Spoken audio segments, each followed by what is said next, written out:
One of the biggest challenges we face in our rewilding journey is convenience. And convenience seems like a no-brainer. Our culture has taught us that easier is better. And so we go through life always trying to find the easiest way to do things. But is easier really better? A friend of mine who enjoys word games and wordplay helped me to notice that the word convenience has the word con in it. And there it is. It's very plainly there, and yet hid right in front.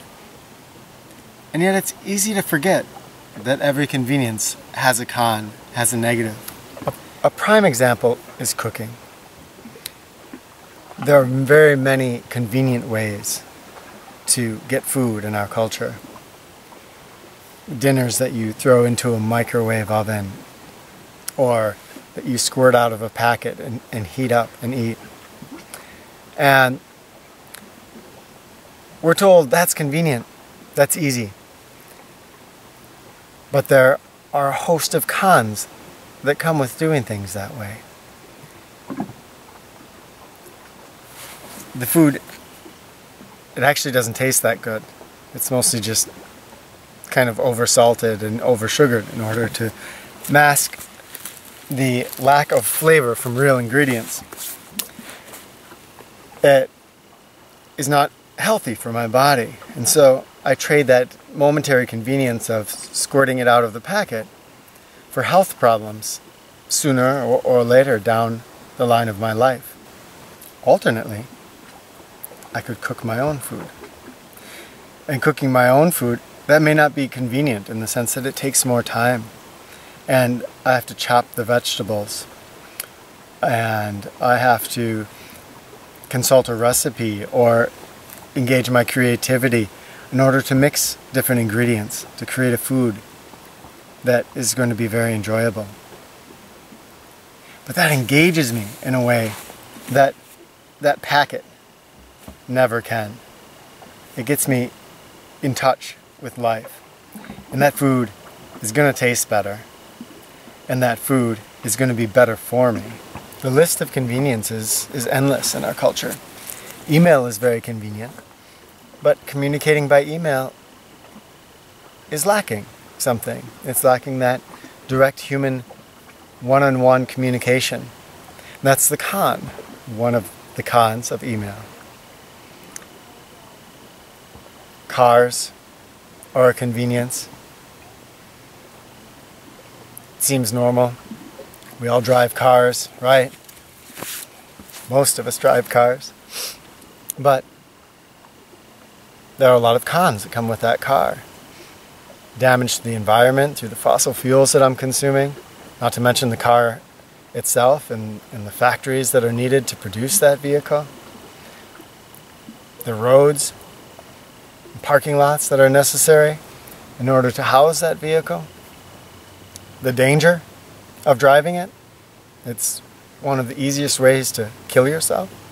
I'm not suggesting that you give up all the conveniences in your life.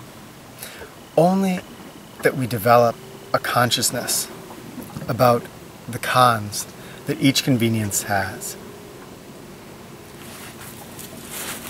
Our culture is a very well-oiled machine that works to keep all of us functioning as worker units who, through the process of contributing to the economy, which is considered a very good thing, we work, we take in money, and then we spend it on these conveniences. And there's people on the top of this machine who really need us to be always wanting more of their conveniences and wanting life to be easier and easier so that they can continue to give us products. And I'm not a conspiracy theorist, but if you think about it, whether this is engineered or not, it's a very smooth running thing in that I work hard, I buy things to make my life easy. Usually those things aren't good for my health.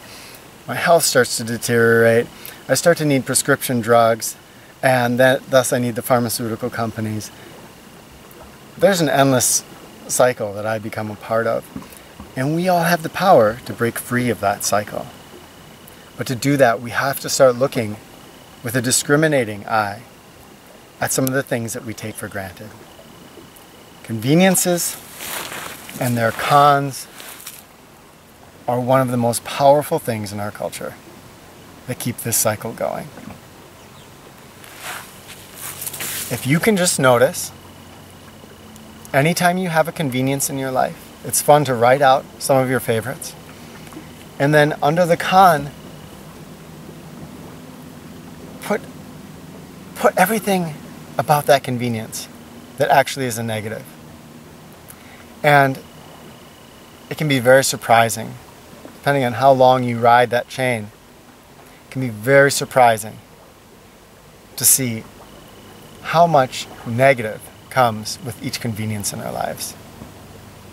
Then we can begin to intelligently think about what aspects of our culture we want to bring into our lives, which ones truly benefit us, and which ones essentially keep us in a state of bondage. I'd love to hear about any cons that you think of that come with conveniences, or if you are a staunch defender of the conveniences of our culture, I'd love to hear from you too. Thanks for watching.